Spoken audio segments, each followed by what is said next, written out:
जଣା पड़िनी किंतु डराउछि। कौन यह भीषण बात्यारे परिणत हेब?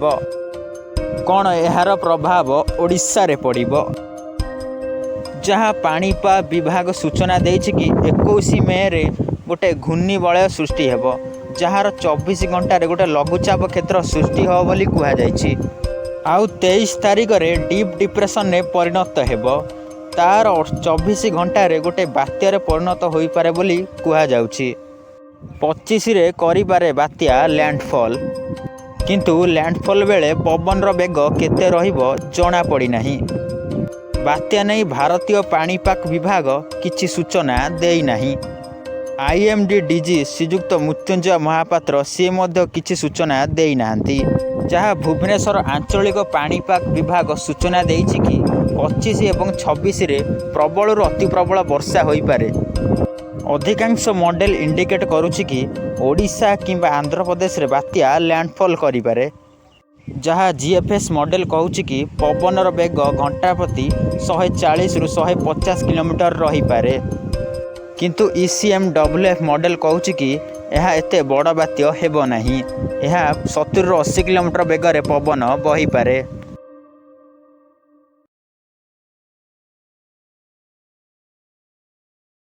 वीडियो जो मॉडल आकलन देखुचंती ये होछि ECMWF मॉडल, जहाँ आकलन करुछि कि बालेश्वर रे लैंडफॉल करिबारे, किंतु यह आजि पाही कहा जायछि, चेंज मध्य होई पारे।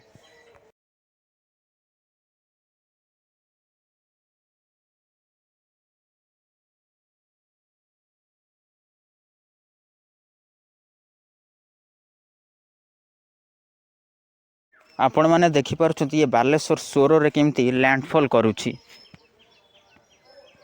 जहार पवनर बेग 70 रु 80 किलोमीटर रही पारे बोली कहा जाउछि। वीडियो रे जो मॉडल देखुचंती ये होछि जीएफएस मॉडल, जहाँ आकलन करुछि कि ये गोटे अति भीषण बात्यारे परिणत होई पारे, किंतु यह कोठी लैंडफॉल करिवो से मध्य कहा जायछि। आज मध्य कहा जायछि कि पारादीप रे लैंडफॉल करिवो, किंतु चेंज मध्य होई पारे। यही मॉडल दर्शाउछि कि लैंडफॉल बेले पवनर बेग 140 रु 150 किलोमीटर रहिबो बोली कहा जाउछि, जहाँ गस्टिंग विंड 165 किलोमीटर होई पारे।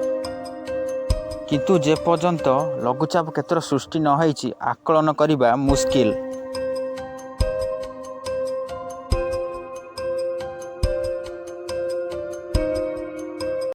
आम चैनल को सब्सक्राइब करिया को भूलतु नाही।